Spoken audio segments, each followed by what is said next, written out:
మనం ఇప్పుడు ఈ వీడియోలో కొన్ని కొమ్ము దీర్ఘం పదాలు నేర్చుకుందాం. గూడు, నూరు, సూది, దూడ, రూపాయి, శూలం బాబు పాట. కడుపున అంటారు కుక్షి, గూడున ఉంటుంది పక్షి, బాబు బూర, పూలమాల మూర.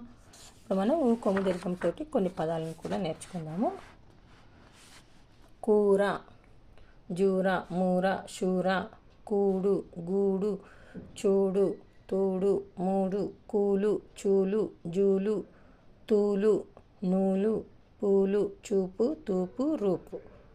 గాజులు, మీగడ, తలుపు, అరటి, మామిడి, వీణ, చందమామ, కిటికీ, విమానం, గురువు, నాలుక. లంకకు రాజు రావణుడు. ధన్యవాదాలు. ఈ వీడియో కనుక మీకు